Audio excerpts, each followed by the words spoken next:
I'm here today with Reverend Dr. Lisa D. Robinson, a passionate and visionary minister, thought leader, speaker, poet, author, and coach who holds a doctorate in social justice and Masters of Divinity, Business, and Social Work. Through her mission work, writings, and advocacy for justice, Lisa has dedicated her life to bringing a global message of faith, hope, justice, and love to women who are hurting and seeking a deeper relationship with God. Having traveled, lived, studied, and worked in Asia, Africa, Europe, the Caribbean, and America, Lisa's writing compels readers to hold on to their faith.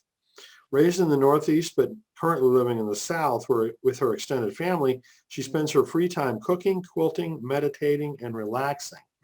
And Lisa has got a new book that's just come out called Let Not Your Heart Be Troubled, a healing guide for Black women.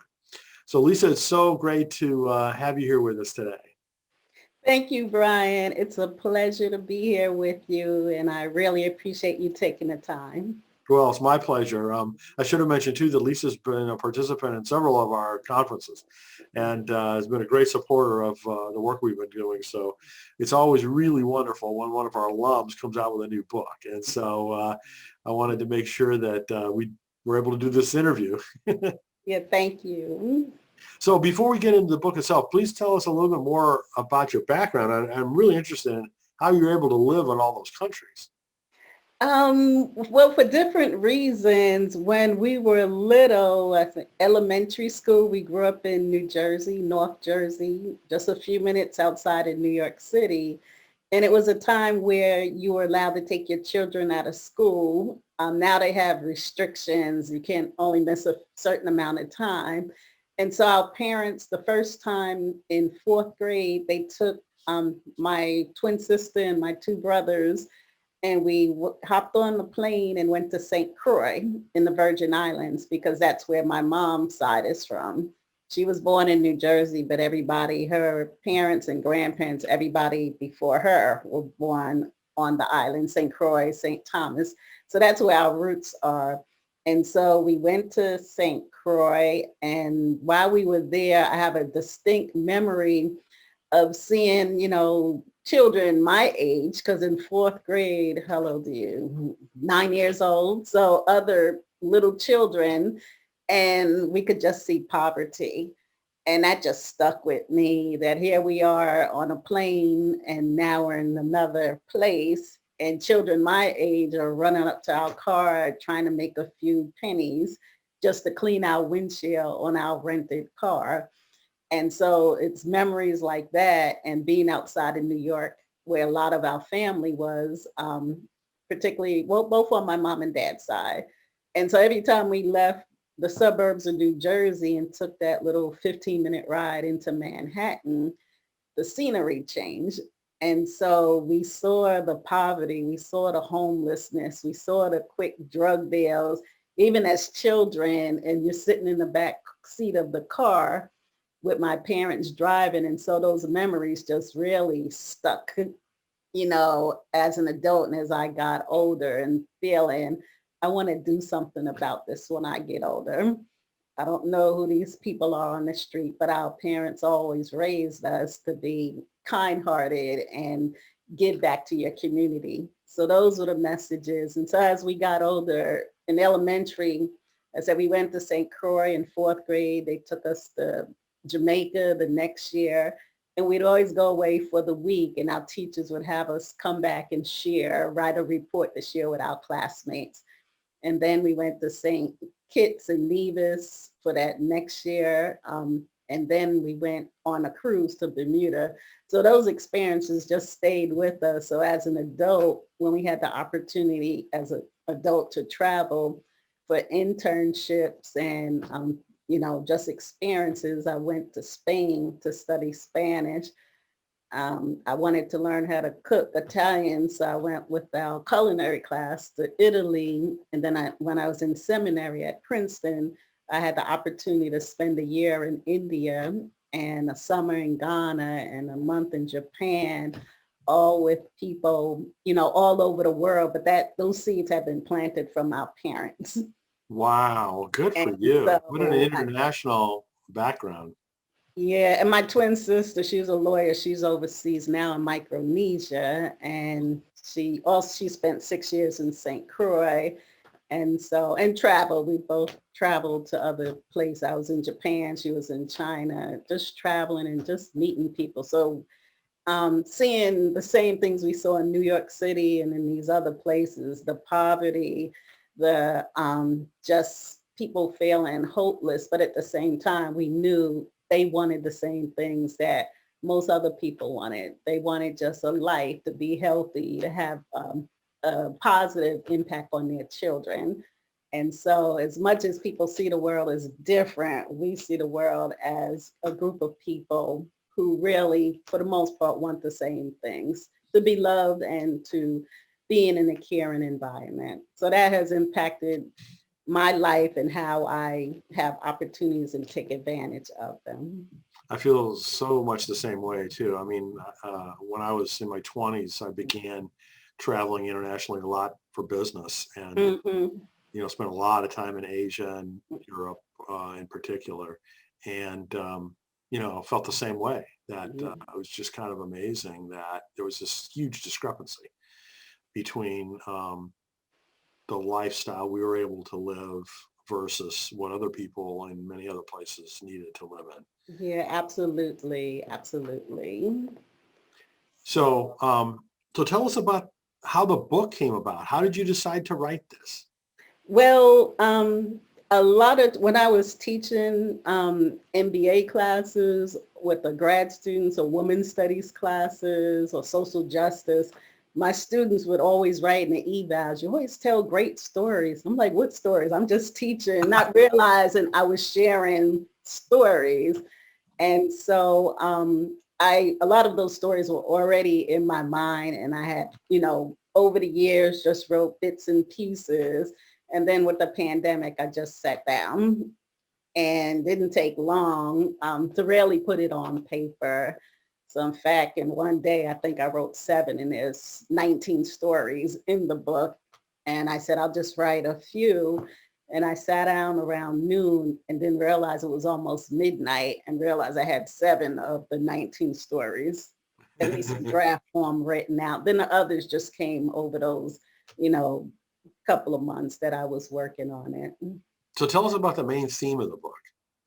The main theme is that God is always there in our life. We just have to be at times still and open and believing that God is really there. And I hear a lot of people saying, I believe in God, but then they get so distraught and anxious. And in those hard moments, I think they really forget that God is really there. Um, so do you have a favorite part of the book? Yeah, well, just the part actually throughout the stories of those scriptures that we keep going back to and that people relate to when they spoken to me about the stories. And there's one in particular about when I was in India, just walking home on a typical day, and I see a homeless woman, and this happened often. So I just use that as one of the stories. Going back for when I was little in New York or just traveling, being in school or college and going different places where I would see homeless people. And I would remember those teachings that our parents gave us to not put your nose down to anybody because there, but for the grace of God, there go I. It could be me. And so again, those teachings just are part of me now.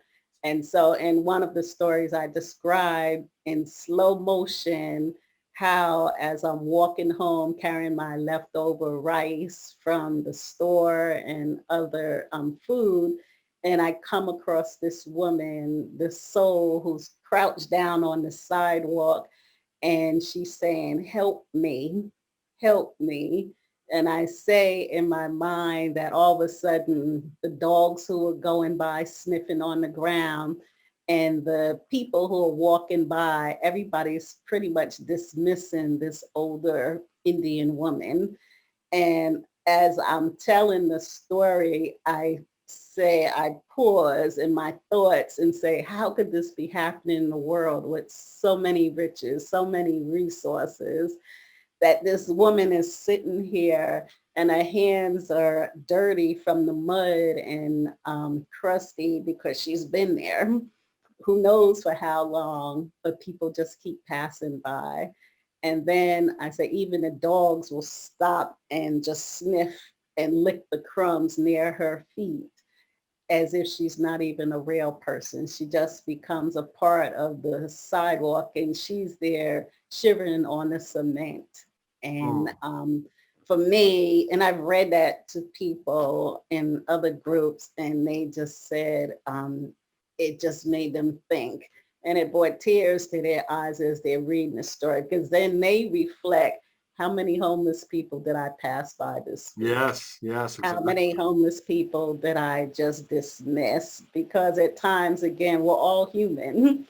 And so it's those minute, those little stories that seem, they're only a few pages long, but they make people stop and think. Good. And so, and I said, she's my sister. She's somebody's mother. And although she may be Indian, although she may be halfway across the world from where I'm from, at that time at Princeton Seminary, in my warm apartment, here I am and watching her shiver Hmm. on this cold cement. And so I said, as other women, you may feel that God has dismissed you. You may feel that God has forgotten you, but God is there on the sidewalk too. God has put us there. God has no respect of person, not worrying about our color, how much money we have in the bank. She's still our sister. And as women, we can help each other out. And it's not just women, it's men, because men are reading the book as well and just talking about how that has impacted them. Good, good. So which part of the book was the hardest to write? Um, I would think the part where, well, there were two, when my daughter was born, and she was born with hydrocephalus, which many people may not know of, or some will know it's called water on the brain. Mm. And so when she was born with extra fluid, and they didn't know it at the time. So that's another story that I just slowed down, and I talked about how the doctors was saying when I got there almost to midnight the night before, oh, you'll be fine. We'll be back in the morning. You'll have the baby. And then they came in the morning, so we'll be back at lunchtime and you'll have the baby. And then again, it was dinner. Then it's the next day. And in that time period, I described in detail some of the things that were going on. And Mm. people just said how tense it was, because I'm very descriptive with the noises and them cutting on my stomach. And even though at that point I didn't feel the pain, I feel, for any woman who's had a C-section, you could feel the tugging, somebody just cutting across your Mhm. belly. Mhm. And so, and I know I mentioned in the Bible where God speaks to Eve and said, you'll have this pain as you're going through childbirth. But I say, I'm not Eve and this is hurting. And so having this bargain with God, why me and why now? My name's not Eve. And so there's a little humor in it. But at the same time, it's also seriousness, because at the end, when they hold my daughter up in the air and say, we'll be back with your baby, um, and they said, but something is wrong. And Mhm. I said, Mhm. how could something be wrong? He said, you would be back and I would have my baby. So I said, it's not the Hollywood ending. And at the end, I mentioned how my OBGYN, she shares that she came into the hospital the same night. And I had wondered where she was. And she called the next day and said she was there the same time I was going through labor, and she lost her baby. Oh no. And so she said she told them not to share that with me. Said that was, an ordeal that she didn't want me to have to worry about her. Good. And so I said I prayed for her, and that, I thank God for the gift of life. And so each story has a title, it has a scripture, then it goes into the story, then it ends with 3 takeaways, and then it finalizes with a prayer to close out any discomfort or trauma or anything else. Good, good, good. Wow. So what have been some of the people's reaction to the book that have read it already? Yeah, I have a few, and this is what they said directly.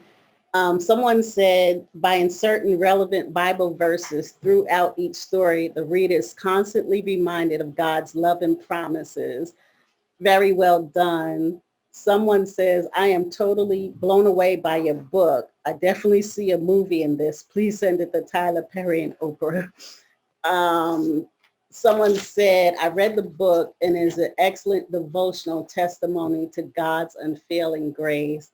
And someone just put on Facebook, I couldn't put your book down once I started reading it. I'm waiting for book number 2. So these are people of different backgrounds. Although it says for Black women, my friends and colleagues are white, they're Asian, they're Latina, they're men, they're women. And so the stories have touched so many people that it's because God is really there touching all of our lives. And I think that's the main point of the book. If we just really turn to God and know, even in the midst of our trials, our suffering, our pain, God is always there, and we just have to trust and believe. So what do you think that your book, Lisa, has in it for building someone's faith, bolstering someone's faith? I think again, just those stories, some are so traumatic. They deal with death at the end. I talk about my father dying in his last few hours. I talk about trauma. I talk about, again, pain and homelessness and violence. And the fact that someone can see that when someone goes through all of these ups and downs, and then recognizes that God is still there. God is all powerful. God sees all, even through the trauma and the trials and tribulations. And I think just by reading the story, and that's the feedback that I've gotten, that it really helps people to just know that if they continue just to trust God, that their faith will get deeper. Well, it sounds like it's a pretty powerful book. Mhm. I'll look forward to reading it. So again, the title of the book is Let Not Your Heart Be Troubled, and it's available on Amazon. And Lisa, I really am so glad that you wrote this and were able to come out with it so quickly. Yeah, thank you. And can I just add one more? It's also on Barnes and Noble, but Oh, good. as I was turning in the final draft, that same day, someone called and they were in the ambulance having a heart attack. An African American woman who was going through a lot, and someone else who's a friend of mine, her mother had just had a massive heart attack and Hmm. died the day Oh before. my. So I was even more in my mind saying, I have to get this book out. I have to get it out because a lot of the trauma and anxiety that people are going through, it is affecting their heart. Yeah, yeah, absolutely. I mean, there's so much grief, over the last year in particular, but it's how we react to it, right? And Right, right, right. your book, I think, will help a lot of people deal with tough situations. Yeah, we could just build a community of those who will not only love God, but love themselves and love their neighbors. Um, So, any plans that you can talk about a future book, or what are your plans from here? yeah, definitely. My twin sister and I were in the midst of revising and finishing a book. It's called Speak, My Sister Speak. And it's a resource inspirational book for women and the faith community who may be going through just unhealthy relationships and trauma, and encourage them to speak up, but not only encouraging them, but also giving them inspiration and giving them resources where they can go for help and how they can seek help from other professionals or even people in the church or in the community.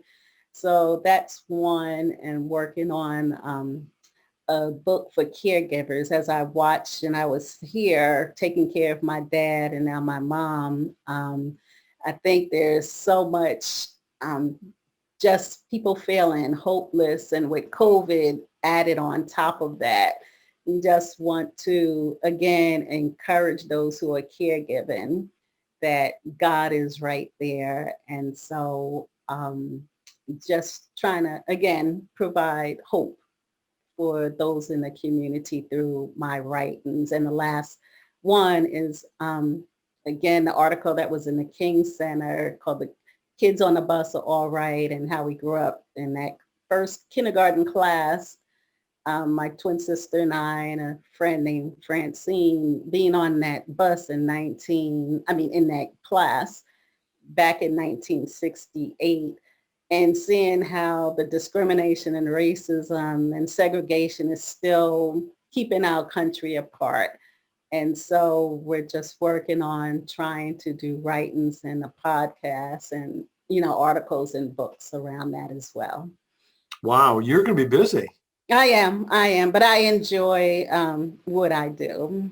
Well, it's wonderful. And we're going to look forward to all those different books that are coming out, in the movie too, possibly too.